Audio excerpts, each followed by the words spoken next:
So through the years, we kept saying no, ain't gonna happen. I didn't want anything to do with it. I was done. I wanted to go to vet school, so I knew I really needed to prepare, and I was just watching my dream and my life slip away because of The Exorcist, because I became part of this working machine. But when the script was presented, you know, it was undeniably, it was a wonderful project. I'm not gonna lie, it was very, very well written. Just not the project we shot.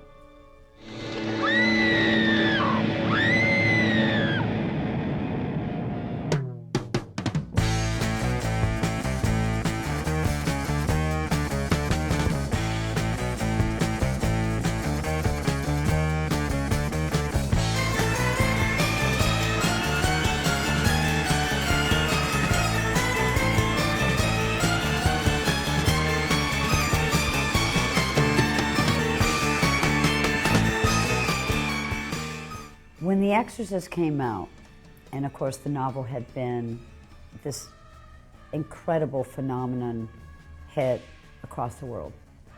I was very young when the book came out, so it wasn't on my reading list. I was still, you know, obviously in school. I think I was around 7th grade maybe when it came out. And when I had the interview for it, and of course, consequently, the role and the movie and the demand and then the world tour and everything, they were trying to show everyone that I was a normal young person, that they had cast somebody that had a fairly all-American look, was a healthy child, and that is why they sent me on these world tours, so people would realize I was fine and that, you know, I was an actor and that I didn't take it personally, and that I had, you know, other things in sports and school, and that I was educated, and that I just worked very hard on this project that took the world by storm. And so there was always talk of a part 2. And that was it. It was just talk. Finally one day, the script appears. And I was 17 when I made the movie, so it's in that area. And I felt like, wow, this project it's amazing. It's perfect, it's fabulous. They presented a really good next step for the film, for the project, for Reagan. You give me, you know, these amazing actors. But Richard Burton, for me, that was what got me. To work with Richard Burton, that still to this day is one of the highlights of my life. To have stood in his presence, absolutely.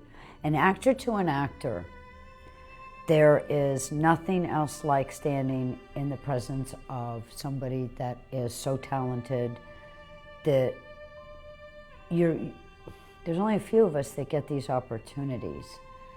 And it's extraordinary. And I don't think it matters what it might be. It could be sports, it could be anything.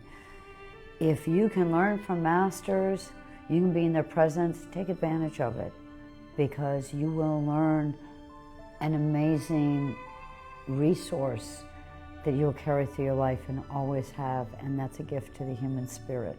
No matter what the cause and effect or what the outcome, there's still what you take from it is extraordinary. So you had John Boorman, and he had just been nominated for an Oscar for Deliverance, of course. Then you went on and had Louise Fletcher, James Earl Jones, and all these amazing people that had been nominated or were Academy Award winners. So the soup looks good, the recipe looks good. Warner Brothers rented a home for me in Beverly Hills. So I was well protected. Obviously, my mother was still, you know, my chaperone. I was my guardian, still underage. They provided everything that we needed.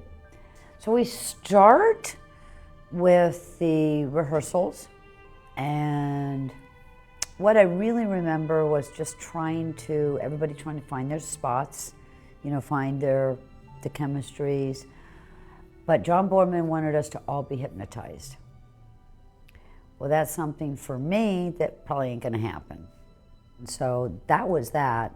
And then we basically just kept working on the script, and then they started making changes. And as the changes came, we still kind of didn't know what was about to happen because nobody did. That's sort of the start of the project.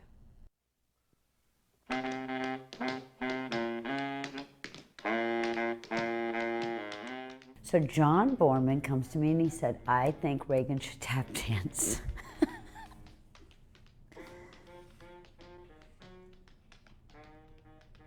What? I ain't doing no tap dance. Regan don't tap dance. This is true. Regan don't tap dance. Yeah. Off John sent me to tap dancing lessons. I hated it. I hated it. And then I got to respect it. And then I got to respect it. And I realized what an amazing dance. What an amazing opportunity. I would never, ever have chosen it. And so he incorporated it. I really don't know why. I can actually see my head get back into the dance as shit's hitting the fan and I fall off the stage or whatever. John just put it in there. I don't know. I don't know why. So that was, yeah, so I don't know. I don't know when Regan took tap dancing lessons, but there you go. Be joined with us, Father. No.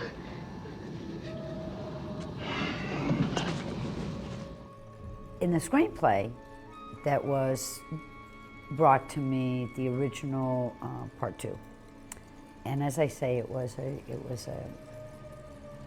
really well written. There was some seduction this time. So the devil's going to try a different way. He's going to turn, instead of into the evil, ugly demon, into something that's more fantasy and seductive, to see if he can woo Burton in that way. Fine, that was about it. So it was that turns into the seductive, and whatever. That's wasn't a whole bunch to it.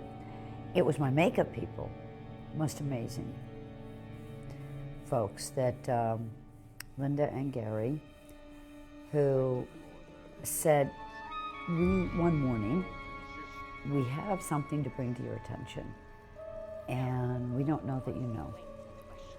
And they said, have you heard that there's a new storyboard of the seduction scene with you and Richard? And I'm like, no. And they said, you need to know.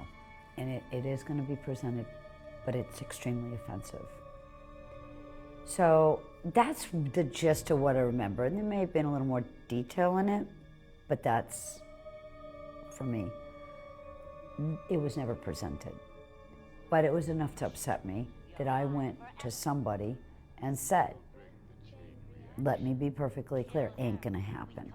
Whatever ugliness y'all wanna bring into it, that's not gonna happen.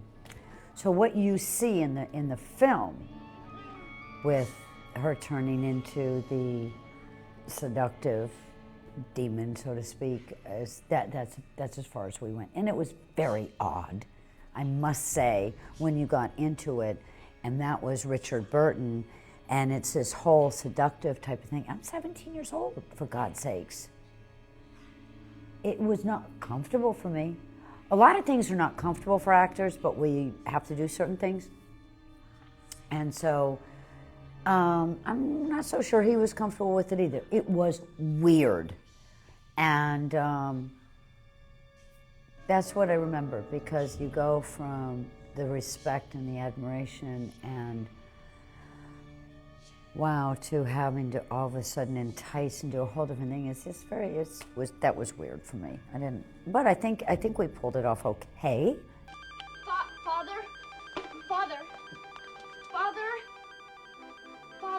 At one point, we get into the part of the hypnotism scene is we're in Grand Central Station in New York City. And they had, you can't do this very often, but they had this lot of streets blocked off. It's the Exorcist 2. And they had around Grand Central, the streets blocked off. Now, I'd been going back and forth, in and out of Grand Central Station since I was a kid, and doing commercials in New York. So it was really weird to all of a sudden, be doing this film, and, I felt like Liz Taylor and Richard Burton, and we were going through, Egypt.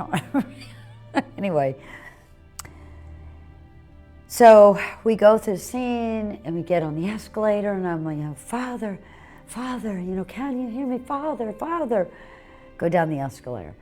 Then we are on a train. Now, the first time I'd ever had this experience, and I get it, and a lot of people use these tools now. Obviously, Richard Burton is next to me, right? And he's talking and his voices and things, and he's looking from here, and then he's over here, and he's looking over there, and then there's over there, and there. Anyway, he's reading cue cards. I tell you, because this became the norm. Became the norm. Even reading cue cards, you better have some talent. With that said, we are now standing in the middle of the Museum of History, I believe, in New York City. Natural History, Museum of Natural History.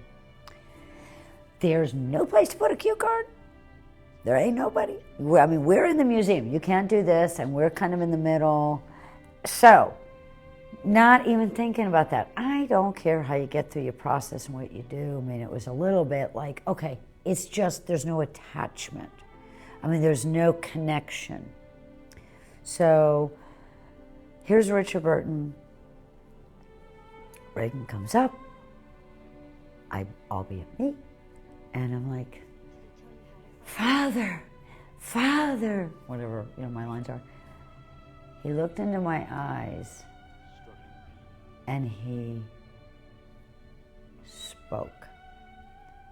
And let me tell you something, when he talked, my whole body just went, the intensity of who Richard Burton really was so extraordinary. It's one of what we call the markers in life, the things that you always remember. And all I could do, was see Cleopatra and Beckett. And these movies are just going fume, fume, fume. And I'm like, hold it, and speak, and don't lose it. Many actors will go, cut, because you break concentration. I got Richard Burton for a moment, and it's something you will never forget. Kind of like there's things in life where people say, it means so much, a bucket list, what it means. And that to me was on my bucket list that I didn't even know.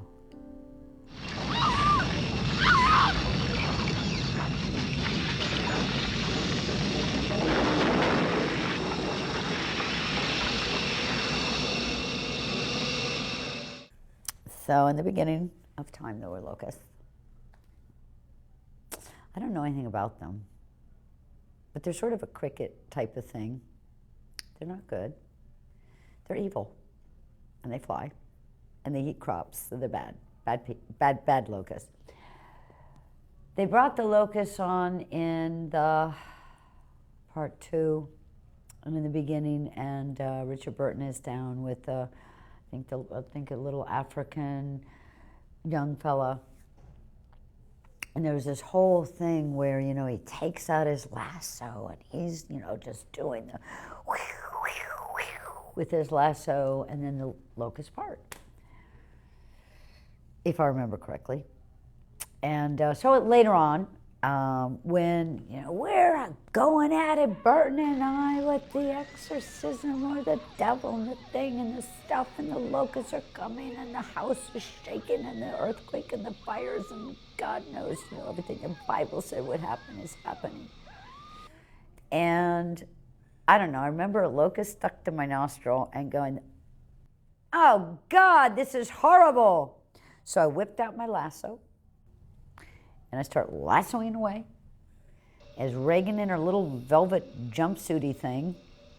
And I'm lassoing and lassoing and lassoing, and I don't know, the world all came to an end, and there you go. And I'm apparently a very effective locust lassoer.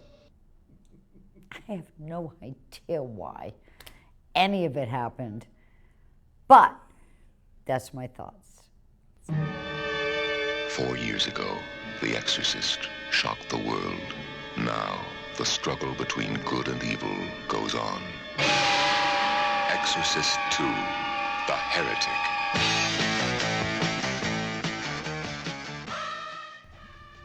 So the experience that I've shared about the film and the issues, there was just too much. And they rewrote it once. They rewrote it twice. That script was rewritten 5 times. So the movie that we set out to make never happened. Too many cooks spoil the brew, and in this case, it's what affected this movie. And in some cases, destroyed the movie. And so we knew that it was not the film we signed on. We all left with great disappointment, I believe. Certainly I know I did. Did we have any expectations? No. Did they do with good intent to put a good release? And sometimes you can put things together better than what the mishmash was, and you could be pleasantly surprised. They did the big photo shoots, and they did everything, and the billboards, some wonderful stuff. But the audience, the fans want one thing, and it wasn't delivered. So some can see some interesting information in there, entertainment, enjoyment. Great, that's great. And other ones are like, what was that? And I had no control. Burton had no control. You have all these factors, so you know there had to have been something that's as a common denominator that started that was genuinely in the right direction. What's the matter with you? I was possessed by a demon. Oh, it's okay. He's gone. They thought the movie was going to be a big deal. With The Exorcist, nobody knew, and it became the phenomenon that it is. So I can only say to people, if you can find anything in it you enjoy, great. And if you don't, I get it, but I didn't write it, and I had nothing to do with putting it together. And I did my best. And that's all you can ever do.